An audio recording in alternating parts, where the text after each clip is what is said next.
of time, we'll get started. I know some folks are still popping on. It is so fun to see so many familiar faces here on the webinar. Hi, everyone. Thank you so much for joining us for our event this evening. For those of you whom I have not met, my name is Leslie Feldman, and I'm the Director of Alumni Relations for PCDS. Throughout the past 2 years, as we've gone virtual with some of our alumni offerings, we've been so proud to have the opportunity to highlight alumni in a variety of professional fields, regardless of where they live. Tonight, we're so lucky to have these distinguished alumni here with us to offer insights into the tech industry. I also want to particularly welcome our current upper school students who are participating this evening. All of us here were in your shoes at some point in our lives. So we understand where you are, and we are so excited that you are joining us tonight. I have no doubt that you will learn much from these seasoned alumni working in your academic field of interest. And now, without further ado, it's my pleasure to introduce our panel. Steve Garrity, PCS class of 2000. Is the founder of Hearsay Social, which is headquartered in San Francisco, but he's now living near Yosemite. Hearsay is the leading enterprise social sales and marketing platform for Fortune 100 banks, insurance companies, and retail organizations. Ted Blosser, PCDS class of 2002, is CEO and co-founder of Warcraft in San Francisco. Warcraft is the leading end-to-end training platform for educating employees and customers at scale. Alexa Binns, PCS class of 2003, is a partner at Halogen Venture. She's currently in Los Angeles, where she invests in consumer technology startups with female founders. Emily Schron, PCS class of 2013, is a software engineer at Snap Inc., which develops and maintains technological products and services, including Snapchat and Bitmoji. She lives in San Francisco. Isabel Brothers, PCS class of 2014, is an investor at SVB Capital, a multi-strategy investment platform in Silicon Valley, targeting the innovation economy. And facilitating the discussion this evening is Hannah Keogh Gates, a PCDS graduate from the class of 2010, who is a go-to-market lead for display and video shopping at Google. Hannah lives in Chicago, and she is a member of the PCDS Alumni Board. Thank you all so much for being here this evening to share your expertise with fellow members of the PCDS community. If you have any questions that you would like to ask of our panelists during the program, please type them in the chat below, and I will ask them as time allows. So with that, I hand it over to you, Hannah. Awesome. Thank you so much, Leslie. And again, very excited to be here. I think that this is definitely a great crew in terms of, people coming from a variety of different functions and within the wide span industry of tech itself. So I'm going to kick off this presentation or this discussion really, and really want to just go around the table and understand, what does everybody do? Because I know that, people can say tech so flippantly, and we really want to understand like a little bit beyond you just, your background, like what do you do within tech? So Alexa, you can kick us off. Sure. I'm sort of like on Shark Tank. I get to take all the pitches, and then once we make our bets and invest in a few technology companies, then we have to make sure they succeed. So a lot of what I do is basically being on staff, working for all the portfolio companies that we invest in, whether that's helping them hire, helping them raise more capital, helping them land some big customers, that kind of thing. And let's just go around the horn too. So anybody jump in. Sure, I'll go next. As the CEO of Warcraft, so we're about 120 people. I primarily spend most of my time on culture and sales and product. That's probably where I spend most of my time. So just following in the footsteps of when Steve was running Hearsay, a couple hundred people, that's probably where I spend my time, and I just get all the problems bubbled up to me. So I just deal with problems all day. It's pretty much my life. So I can go next. So I did that for a while, and Ted's exactly right. It's the chief problem officer job. You never get to anything that's going right, because if it's been solved, if it's going right, it's solved below your level. Then it's your problem. I got tired of that. So I started here, say 10, 15 years ago. Flew around the world for a long time because a lot of our customers are London, New York, Hong Kong, and decided I was tired of that and wanted to start a new company and have less people problems and more product and technology problems. And so we hired a professional CEO to come run Hearsay, and both my co-founder and I eventually stepped back and are on the board, but don't actually have day-to-day jobs there anymore, which has been great.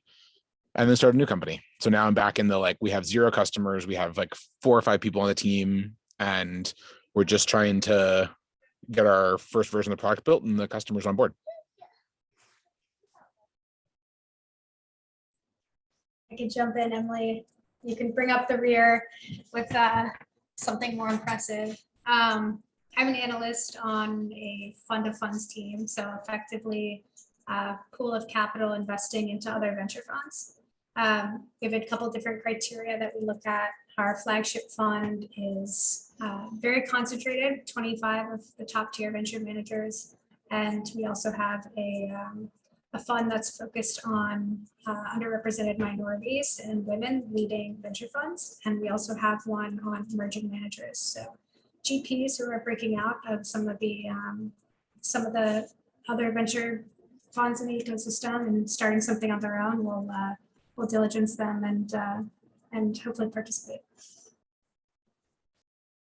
Nice. Okay, so I am a software engineer. I work at Snapchat and I work on the security team here. I develop for both iOS and Android, which is really cool. And yeah, I probably spend 90% of my day coding away on my computer, developing new features, fixing bugs, things like that. Awesome. So thank you all for that. I feel like there's certainly such a variety of experience here, and that leads me into my next question. So how did you acquire the skill set to take on your current role, or what you are doing today? What did you study, maybe in undergraduate or grad school, that helped you get to where you are? Or were there particular stepping stones in your career that have helped you, really take on what you're doing now? I can go first since I went last, I guess. So I majored in computer science in undergrad. So I took all the CS courses. I felt like I found the major pretty late in my college career. So I rushed through a lot of the courses, and when I graduated, I decided to go on to do a coding boot camp. So that was a 12-week immersive program where I felt like it was great because I learned a lot more industry skills that was very different from the theoretical classes I was taking in college. And it was cool because I got to meet a whole group of people from completely different backgrounds with no computer science degree or had never learned how to code. And we all graduated at the same time, and we're all software engineers now. So that has been super awesome. And I think the coding bootcamp was a major stepping stone, at least for me, to get into software engineering.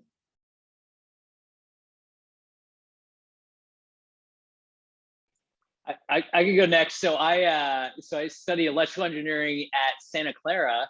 When I was at the career fair for Cisco, they basically had 2 lines. They had this sales engineering line and an account executive line. I said, hey, who makes more money? And they said account executives make more money. So I actually went down randomly this career in sales right after college. And so I actually spent a lot of my career. I actually think it's a great skill to get is learn how to sell. And then when people trust me enough, I moved into product management in one of my later jobs. So I had both of those skill sets to really equip me into what I'm doing today. I can echo that, Ted. I originally, after college, I studied economics at USC, and the opportunity that I had following graduation was selling private placements into early stage biotechnology companies to family offices and high net worth individuals. And it really was a miniature MD and also kind of a whole boot camp on what to look for in an investment and what matters and what metrics matter. And so I think being on the sales side really helped me jump into the buy side through kind of an untraditional path.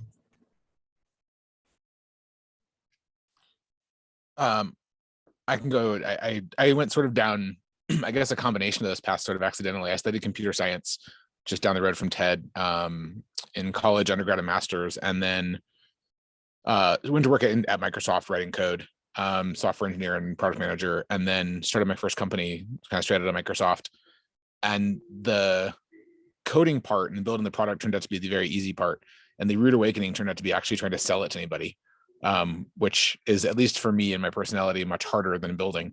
And so the first company I built was a total education in selling and enterprise sales.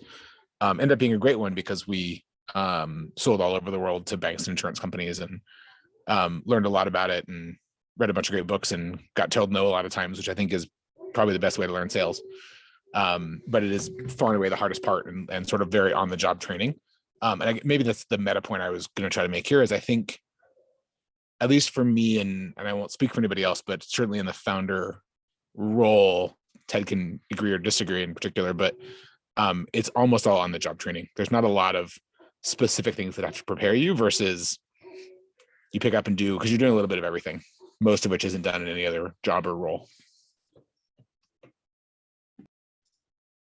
It's wise.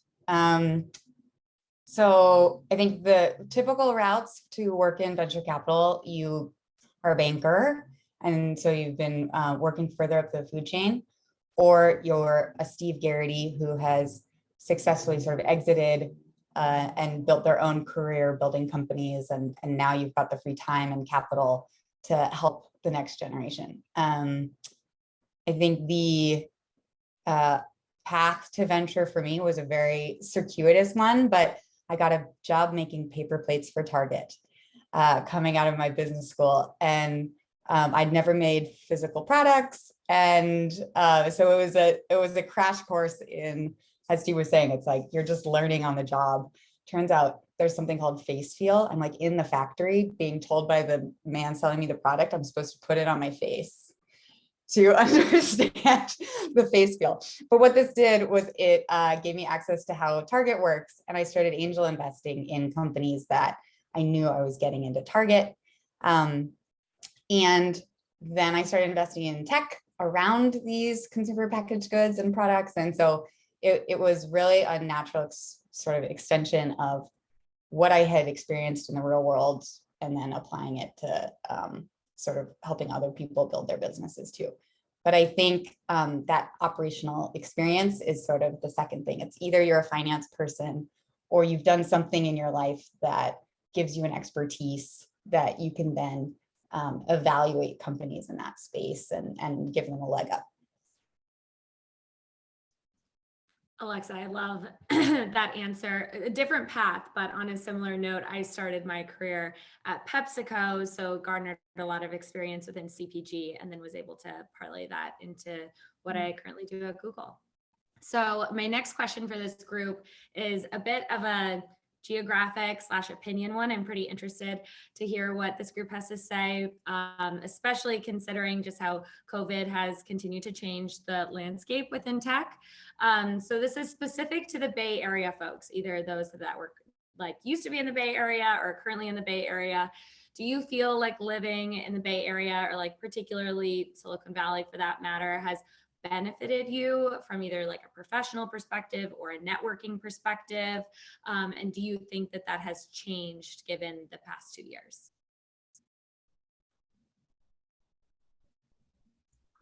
Who's in the Bay Area here? Steve and I? Isabel? Oh, okay, Emily. got it. Emily, all right. Partially. Oh, Yes. okay, got it. All right, just want to make sure I wasn't the only one. Steve, go ahead. I think it's a pretty complicated question in a lot of ways. So without droning on indefinitely, my macro view on this is that the Bay Area is going to remain a really great place to build a technology career or a technology company for a long period of time. I don't think the Bay Area is dying, and sort of rumors of its demise are greatly exaggerated. I also think that over the past decade, we've seen a lot more interesting companies spring up outside of the Bay Area. And I think if you, I've never done the math, some of our investment colleagues here probably have, or certainly have access to it. But I bet if you built a histogram over the years of where the most successful companies were coming from, and it's all hard because you're cohorting and you've got 10 years to be successful and whatever, but I think you'd probably see that 20 or 30 years ago, almost all the companies, like 95%, grew up in the Bay Area in what we like think of as tech. And I think probably 10 years ago, it was like, I don't know, 80 or 90%. And my gut is that now it's probably like 75%. And I bet that's trending down over time. And there's a bunch of reasons for that. I think there's a lot more capital elsewhere, and there's a lot more talent elsewhere now. And I think that makes it a lot easier to build a great company, because that's really what you fundamentally need. And I think it's much easier to sell to customers that are remote than it used to be. And so I think the Bay Area is a great place to be, and I generally love it. And at the same time, we left the Bay Area, the technically the Bay Area. We're about 100 miles east of San Francisco now, in the middle of nowhere. This is actually, I'm literally sitting on my deck, and that is my view. You can actually see like one other house from here. So we are not in high density San Francisco. And yet I go down there almost every week for our meetings, like one day a week. And so I think it's a pretty great place to be. And I think it's very possible to be elsewhere. So maybe the outcome of that, I think you probably are going with this question, is if you want to live in the Bay Area, I'd highly encourage it. If you don't, I wouldn't stress about it. I worked at a venture capital firm that would only invest in companies that were willing to move to San Francisco. And that was sort of their opinion. That was the boss's opinion. And I can give the reasoning, whether it's true or not, or you agree. And it's a little bit of just like knowing inside baseball. So we invest at Halogen in companies all over the country. And a lot of what I end up spending my time is teaching the founders sort of the ropes. Even by the time you get to acquisitions, if you've been living in San Francisco, you've got 10 or 12 people that you run into on occasion who've sold a company, and you can jabber with them about how it worked and, you know, at what point did they pull the trigger. And if you're not surrounded by just colleagues and friends who have gone through these things before, or you're not inside Google or Snap, you don't necessarily have the lingo and the lived experience. So, you know, a company can get started in 24 hours if they know the right tech stack. It's like, here's who I use for my payroll. Here's who I use for my, you know, email drip campaigns. And they don't have to really think through a lot of the operational elements. But if you haven't been inside a tech company that started at an early stage and kind of knows some of these shortcuts, you're reinventing the wheel. So I think that's why some of the companies coming from other metropolises don't necessarily have the head start.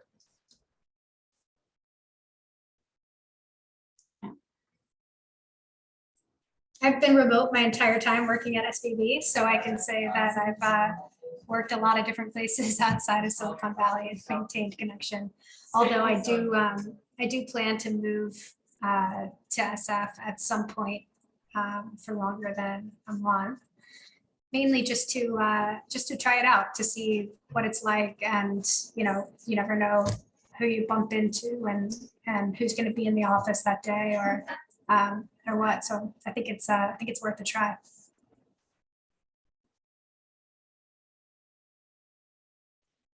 Yeah, my last comment is I suggest it maybe earlier in your career. For example, I think about 80% of our company now is remote, but we started in SF and we kept our office there, but we hire all over the country now. But I would say as you get older, it's way easier to move out because you could probably care less about networking and you want to spend time with friends and family. So that might be my only recommendation, is maybe earlier on in your career, do it if you can. And then as you get older, you could probably care less a little bit, and you just want to work on your kind of like Steve in the most beautiful place I've ever seen there. So so you have the luxury to do that later on. You gotta come visit, Ted.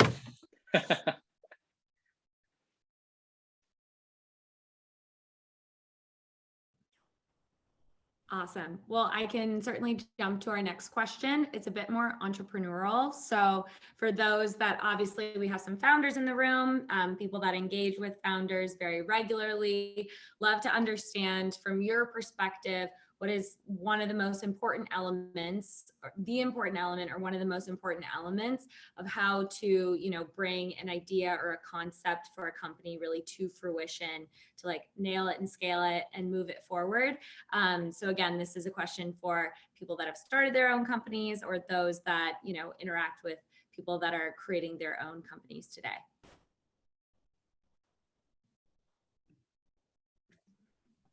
Is get lucky a sufficient answer? That could work. That could. But Isabel's shaking her head, so I feel some contentious energy here. We'll hear her rebuttal. I mean, I think to give a more serious answer, I do think actually luck is a huge part of it. And that's luck from, you know, everywhere from actually getting lucky in the idea and the business you build to being in the right place at the right time and meeting, as Alexa said, right, like bumping into the right person on the street is, and that could be in San Francisco, or that could be in New York, or that could be wherever. Once again, I think San Francisco has a current advantage in the density of you're more likely to bump into somebody who's relevant to your business in San Francisco than you are elsewhere. But like from a customer point of view, it might be bumping into a customer in New York or in Boise or wherever your customers are. There's a lot of luck. I think there's the sales aspect that Ted mentioned earlier is really critical, and I think underappreciated in the tech world generally. We like to glorify the engineer who like builds something really cool. And like, that's really fun as an engineer. You're like, oh, cool, that was important. It's actually turns out to not usually be the thing that drives the company. It's like solving a customer problem, right? And so the union of that is pretty critical, and that is, it's pretty easy to find engineers in tech companies. It's harder to find great salespeople. And I think the final one that I'll throw in there is persistence / pain tolerance. It's just like, it's never easy. It never goes as fast as you want it to. It never works out. You see these stories. I have a good friend who started and sold a sort of overnight success. And, you know, so I was in these sort of stories about like, you know, how this company went from $0 to $1 billion. This was back when $1 billion meant something. $0 to $1 billion, you know, in 7 weeks or whatever it was, right? And he's like, this is the biggest crock of, since this is being recorded, I'll watch my language, but this is not true.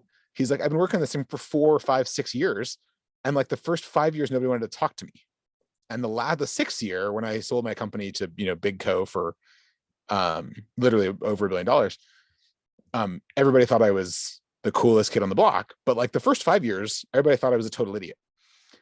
And I think that's pretty consistently true of most people you talk to who have built like successful companies, is a large period of the time was spent sort of being laughed at. And by the way, being laughed at is a necessary but not sufficient condition for success. There are a lot of people who are laughed at and don't sell $1 billion companies. And now he's filthy rich.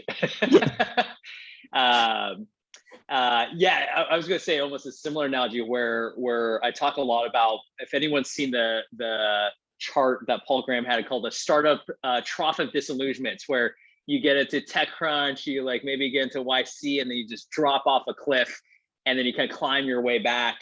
And we went through that exact pattern. And those couple of years, I call it like wandering the desert, were really hard. We were working out this dingy San Fran apartment, like barely getting any customers to talk to us, and doing a lot of saves on our retention, from a retention standpoint, on our employees. And so it was tough. And every night it was like, oh, should I quit or not? Can we get acquired really quickly, or what can we do here? And just like Steve mentions, like, hey, if you can kind of grind it out and be persistent, and you do truly see the light at the end of the tunnel, it's all about kind of grinding out. And we didn't get to, I like to say we're about 6.5 years old now, but we really didn't get to product market fit till 3 years after we were founded. So we really only feel like a 3.5-year-old startup, but and a lot of people miss those early years, but it's all a grind. I think that's the biggest thing.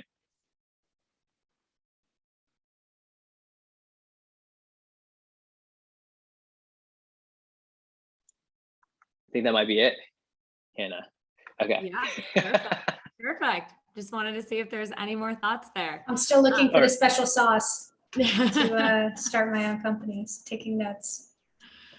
So this next question is a bit more of a fun one because frankly, I think it's a bit of a stereotype as well from just the tech space in general. So hopefully we can demyth this question with some of the answers, but tech, or at least some of like more established, I guess this is a bit more characteristic of FANG, is known for having incredible perks, like, you know, getting all the sweet perks within tech, like, you know, nap pods down the hall, that type of thing. Like, do you feel like that is just a little bit of a hoax? Have you seen that, like, particularly within tech, that like the benefits are just really great? Or do you feel like it's almost a little bit of an illusion because you're working crazy hours and it's hard to maintain, you know, a life? I know that, you know, sometimes this is characteristic to some companies, but not others. But I know that this question is often asked from individuals that are within tech. So Emily, you might have, working at Snap, some perspective on this one, given that you're at, you know, that company. So feel free to take it away.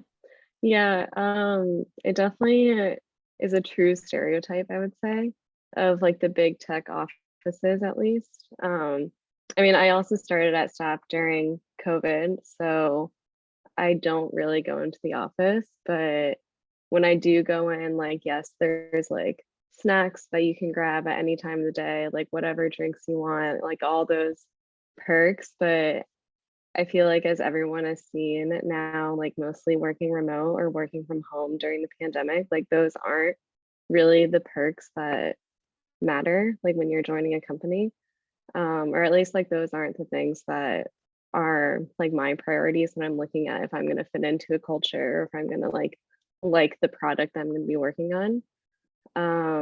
At least at Snap, like there are a ton of other like more applicable perks that are, I don't know, like more important ones that the company kind of pushes. Like there's a ton of like mental health resources and like a lot of really great wellness like perks and things like that that we take advantage of. And it's less of like those flashy, like cool office decor and like ping pong tables like at the end of the hall and stuff like that.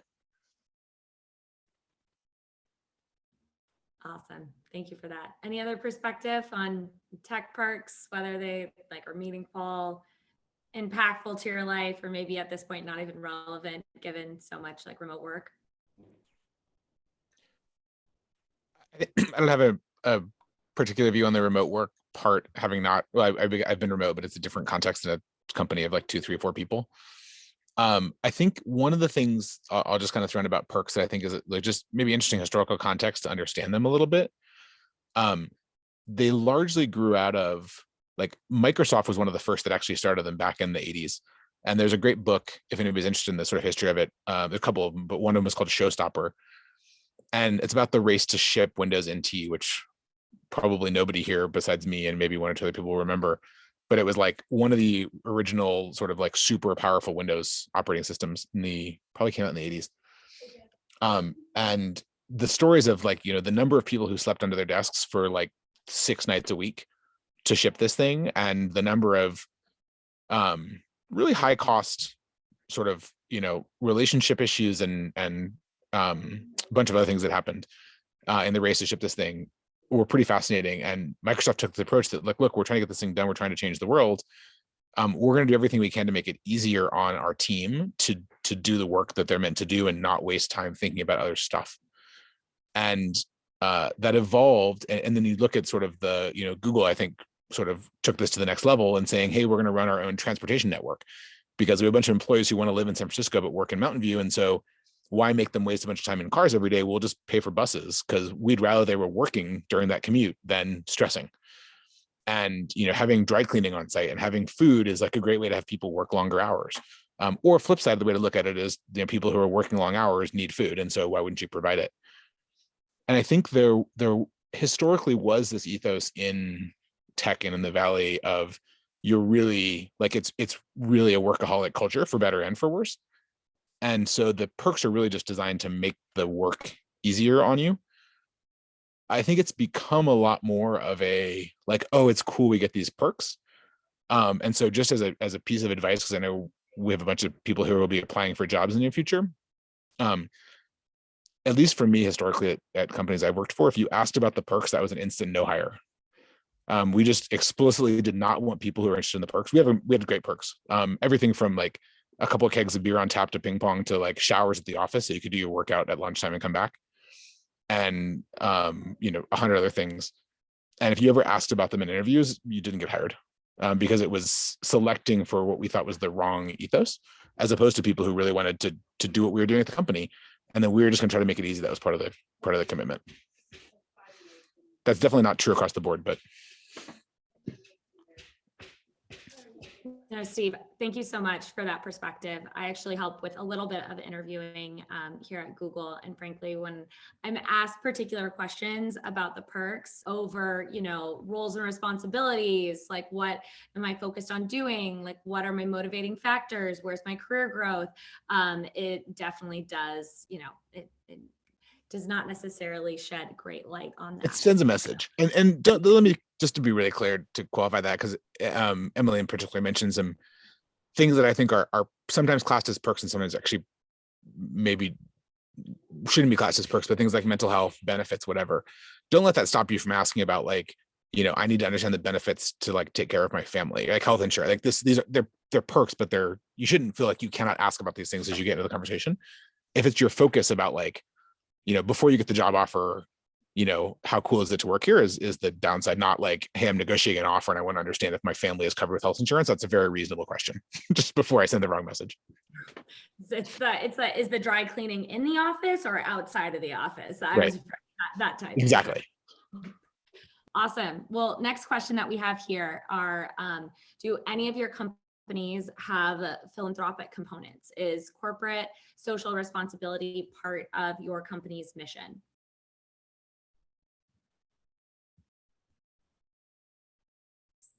I can jump in on this one.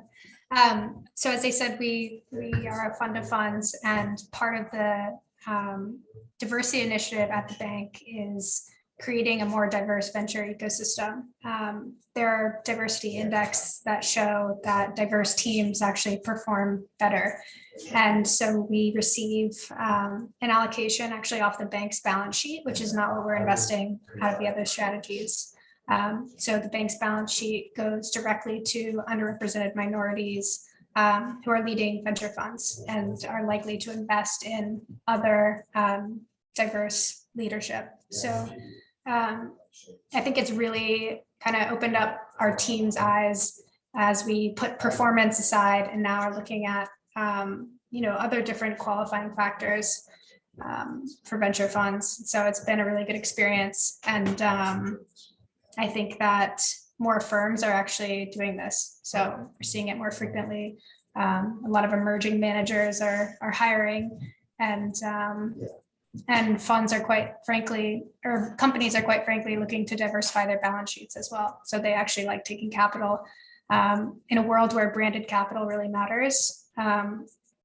Companies are liking diverse managers. Yeah, I can speak from a small company perspective, since we're still pretty small. Even early, I read this book. Mark Benioff wrote this book called Trailblazer, which was I think the power of business for social good. I think I got the title right. But it really convinced me of, hey, no matter how big or small your company is, you need to get started early in your philanthropic efforts. And so we started at around 30, 40 employees. And so we started workramp.org. We did something really cool where we, for example, during COVID, we would do a virtual MBA for underprivileged school in Oakland. And so we had it's really cool. All the employees got to present every week. It's a coordination nightmare, but it was really rewarding. But we got to present every week and do a session for these 10th and 11th graders, which was really fun. and we've just kind of ingrained it in the company from the get-go, and it's now just kind of natural in our organization. And so that's kind of the only thing I was going to give from a startup perspective is start it early. It's never too early to start. Even when you don't have that much money, just getting the act of donating a couple $1,000s every quarter gets you into the kind of right behavior as your company gets bigger.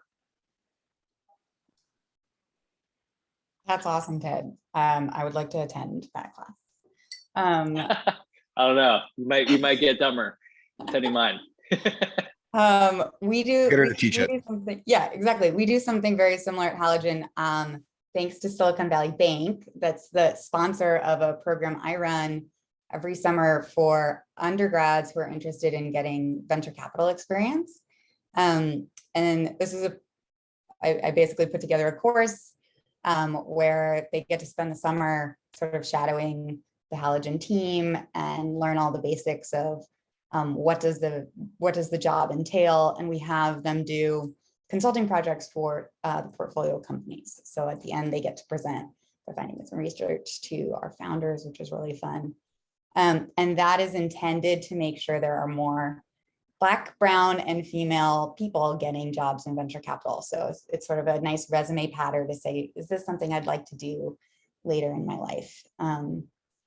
Silicon Valley Bank is obviously very committed to this. So they sponsor my fellowship program, which is great. And I think generally my job, I get to invest in co-ed teams. So the numbers are still not fantastic. Fundraising, as Ted and Steve have shared, it's like there's always going to be those troughs and those moments where life's pretty shitty, and it's a little bit shittier if you're a woman. Like the stats are just a little bit still against you. So I do feel that the work we're doing is really mission oriented, because it'll get better. Currently, a quarter of all startups are co-ed. So that's up from 10% 10 years ago. So I think far more women are getting into the game earlier, which makes me really psyched. Awesome. Thank you for all of that perspective. Those were some great responses. So our next question could go, frankly, 1,000 different ways, but we'll try it out. We'll see how it goes. So artificial intelligence, AI, often the evolution of AI can dominate headlines as in regards to tech. How does AI or the evolution of AI, influence your particular tech world? And then in your perspective, as just like followers of the industry, what should we watch out for moving forward? How do you think that, tech, the industry in and of itself is going to continue to evolve based on, the presence and the evolution of AI?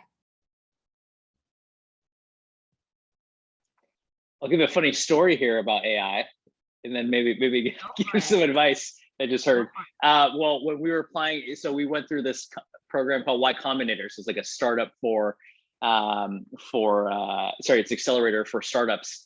And when we were applying, our idea sounded so bad and so boring at the time. We were like, we need to make this sound sexier. So we said it as an AI-based training system, which we had no right of saying at all. And so we ended up getting the interview. So my co-founder was super nervous, and he studied AI for a week and built a prototype. And then he literally didn't sleep for a week, and they didn't even ask about it in the interviews, which was really funny. So, but that was the funny story. But I actually was just listening to this podcast from the founder of Workday, and he had this really insightful comment. I'm very curious what the computer scientists in the room think about it. He was saying, hey, if you're studying today, you probably should not go study CS. You should study basically data science, because the CS or the computer engineers of the world are kind of getting commoditized, and where the value is going ahead is really around AI, machine learning, and data science. And so that was a really kind of astute observation of how the market's changing, and kind of like Steve mentioned in the top of the call, where everyone kind of knows starting to learn how to code, but it's really that next level we all need to get to in the next decade to really progress in our careers. So that's very very good business advice, I think, from Anil, that founder of Workday.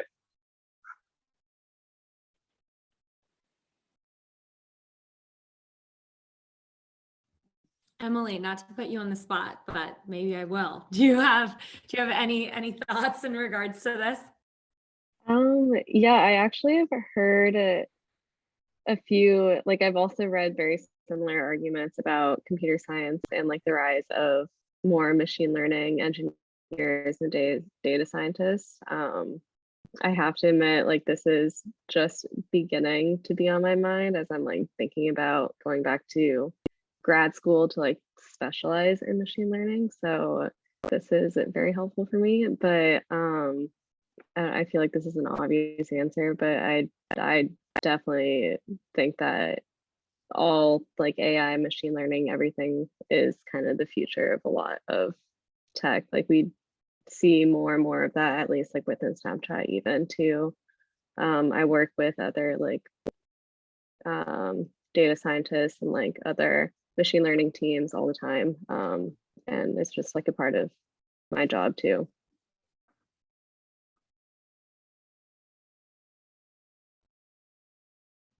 Steve, I see you're off mute. Any other perspective here? No, I generally agree. The only thing I was gonna was gonna add, and I was just debating if it was helpful or not, is I think AI is functionally a marketing term versus anything that really actually means anything. And so I would almost, again, from an advice point of view, advise people to maintain a healthy level of skepticism when you see AI. And as you get into it, you'll learn a lot more. Like what Emily was saying, machine learning is actually materially very different from AI. And machine learning is a concrete thing that has some specific subspecialties, et cetera. And super, super cool. And I think goes to what Ted was saying, which I agree with. And so I would tend to resist the hype of AI, unless you're trying to sell something, then it's great. And if you're looking on where to build a career and where to focus, I would look at ML. I would look at a lot of the more interesting sort of data sets and training models. And my guess is that Emily knows way more about this than I do, given the data sets she's working with at Snap. But I would dig into the specifics of it and focus on the stuff that's actually really cool. I think that is some sage advice. Thank you.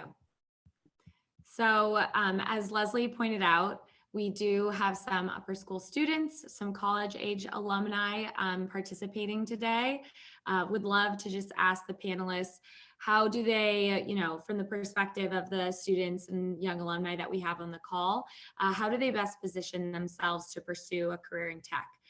Is it through, educational experiences? I know that Emily referenced some of the coding experience that she had, mentorship, networking, what like tactical things have you done, or at least did you do in the beginning of your career to get you where you are?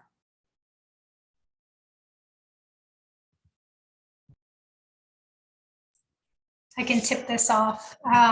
First thing I want to say is that anyone can get into tech with any background, any career switch. I think it's too often said, you're on one path or the other. I think it's a bunch of garbage. If you're passionate about something, if you're curious, you can find a way to get into it. That being said, I think starting with education opens a lot of doors that otherwise you might have to open or find at least. And so I would say that, being in some sort of technical skill set, whether that's through a coding bootcamp or whether that's through an undergrad degree, I do think that opens up a lot of doors. Although, mentorships, experiences, internships, all of that really kind of adds feathers to your resume and kind of who you are and what you're interested in. So. I would say probably my only advice here is just don't be afraid to ask. I think one of my most formative jobs I got through Danny Lowe's dad. If anyone knows Danny Lowe, I was just at their house one night and I was saying, hey, I'm looking for a job. Do you know of anybody? And one of his business partners' son was the co-founder of Box, and that was how I got in. And don't be afraid to take the random odd job just to get in. And I was like, all right, I'll take a sales job again, and just kind of took that risk, and it got me into essentially the SaaS world of tech. And so yeah, just don't be afraid to ask. Use your network. I've probably asked like half of my old PCS class for favors and to get into different new customers and into new business ventures. So don't be afraid to ask. Isabel got it right. You don't get anything you don't ask for. I mean, sometimes things fall on your head, but you probably didn't ask for that. But generally, you don't get anything you didn't ask for. I think I totally agree with both things that were just said, and I would add one more, one example on the education one, and one more kind of, I think, clarification on what it means to get into tech. Education is the easiest place to start, and for those of you who are still thinking about it, like if you're interested in it, definitely put some thought into whether you're going to study computer science or EE or design or any number of other things, which will go to my second point. But some of the best people that I've hired in my career have not had anything approaching an educational background in tech. Some of the probably most impactful people that we've hired, one of them was studying computer science through his freshman first semester, and he dropped out, and then ended up running our entire technology organization. Literally, the guy had like 8 weeks of university experience, period, let alone university computer science experience. One of the best engineers I've ever worked with, ran our entire tech organization a couple of years later, well, 5 or 10 years later. Another one was one of my favorite examples of just random couple, actually. One was a speechwriter in DC, ended up running a large part of our customer success org. Like just zero background in tech, but like very good at communicating with people and really smart. So like met her through a friend, hired her, and she did really, really well. And now runs most of this customer success org for Zendesk, which is a much bigger company than ours. And there's a bunch of examples of this where it doesn't matter. So don't let it get you down if you didn't get the educational experience up front. The second part of that is, I think it's easy to conflate being in tech with being a programmer. And I think they're very different things, as everybody on this call will attest. Being a programmer in tech is awesome, and being a lot of other things in tech is equally awesome. So if you don't love to write code, that's totally okay. You can still get into tech in a lot of different ways, and I would not let that discourage you. Don't think you have to study computer science to do it. If you start writing code in a bootcamp and don't like it, there's 100 other ways to do it.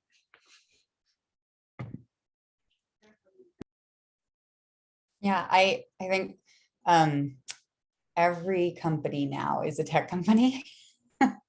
If you end up at the New York Times, or you end up at a fashion brand, or whatever you end up doing, it is so core to almost any business. And so I think we all will eventually, like, we won't exactly be able to even identify whether we work at a tech company or not.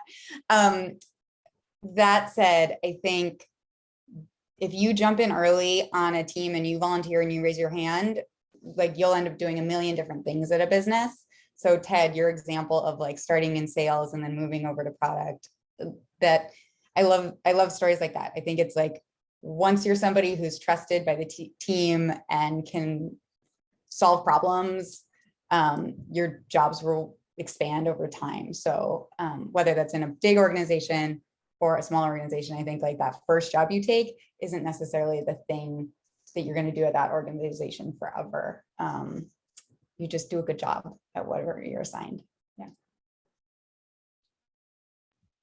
So my last question for the evening is a bit of a nostalgic one. So as you reflect on your time at PCDS, were there teachers or classes in particular that have really, helped to build the foundation that you rest on today? Mr. Kuhn, what is the name of your book about linguistic, the history of words? I almost like tried to major in linguistics after he wrote that book.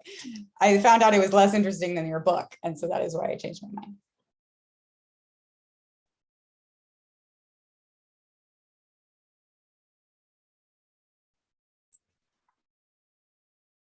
Go ahead, Isabel. If you were going to come off mute, might be a whole different set of teachers now.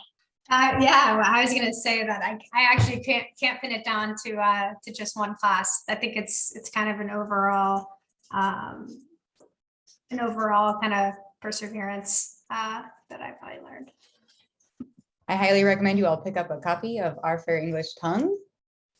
Yes, thank you, Ms. Actually, now that you mention it, that actually was it. Yeah. Is it on Amazon? Can we buy it?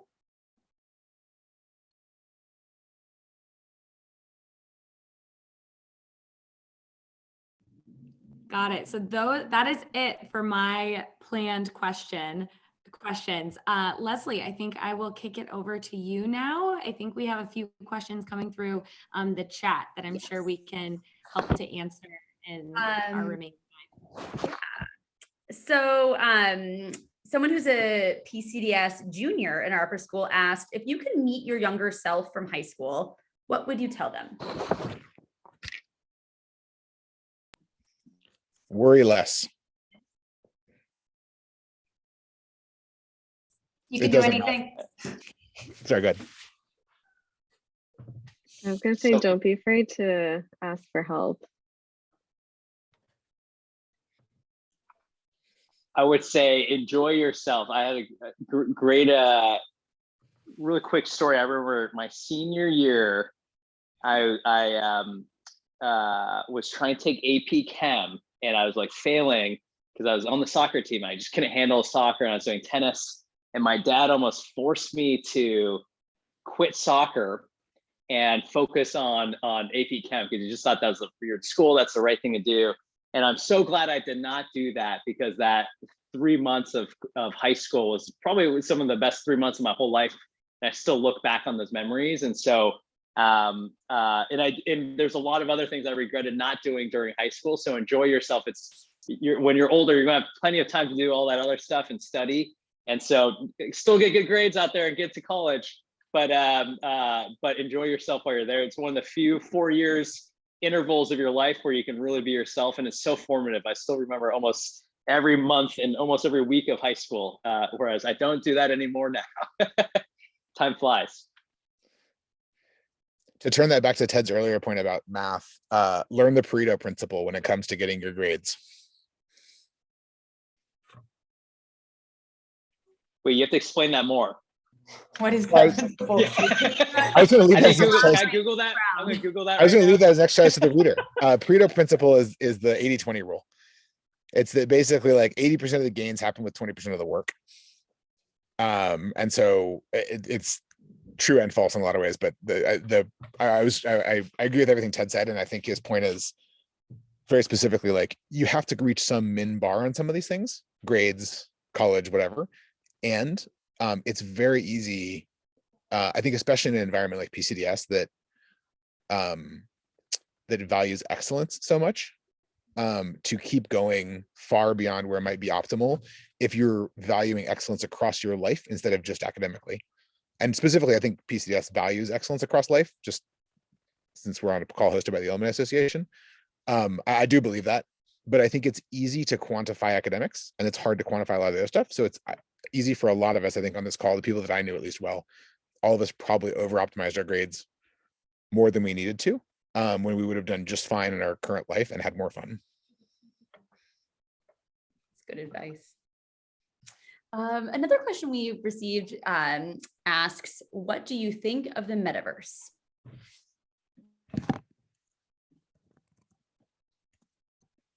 Steve, getting another article on the metaverse? I'm putting a link to the Pareto Principle in the chat. I'll give my perspective on the metaverse. I actually think we're already kind of living in it, like on the Zoom call. So I think the hard part everyone doesn't realize, like we've pretty much the last 2 years been living in a version of the metaverse. I spend more time in the Zoom metaverse than I do with my family, and so I think, and I don't know if Emily has an opinion on Meta as a competitor, but they probably are just leaping very far ahead. And I think the thing to really decipher is like, hey, how far ahead? Did they leap too far ahead? And then what's the kind of gradual technology shift that will get us into where Meta's trying to put us? But I feel like we're living in it already right now, day to day.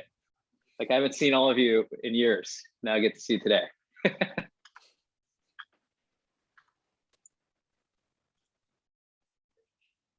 And I think this might be our last question. If someone is planning on going into a world of tech, is it better to study programming or IT? Programming. The thoughtful about how I say this, but the general, I think, impression inside of technology, or maybe the impression, the definitions of those words as they are commonly used. Programming is building the systems, and IT is deploying systems other people have built for users, usually inside a company. So if you're a programmer, you're building an email server, or you're building Snapchat, or you're building an employee platform of any number of, you're building software. If you're an IT person, you are running an email server, or you are running a video conferencing client. You tend to, it's critical, and it tends to be generally less fun, because you are stuck at the mercy of the programmers who built the software. And if there's a bug as an IT person, you can't fix it, you just work around it. And you are also, as an IT person, responsible to all the end users. So the way to think about this is, every time your parents ask you a tech support question, you're an IT person. And if that is really fun and enjoyable, then you should do IT, and it's incredibly valuable. And if you like building things out of Legos more, you should be a programmer. Great. We are exactly at 1 hour, so we will wrap it here. Thank you all so much for a truly fantastic discussion. We so appreciate your time and your talent, and we're just so lucky that all of you are part of our alumni community. And thank you also to all of our attendees. Stay tuned for details about upcoming alumni offerings, including the return of our in-person reunions this April. And be sure to register for our online alumni networking platform, PCDS Connect, at pcdsconnect.org. Most of our panelists are already registered, they're on it, and it's a great resource for connecting with your fellow alumni.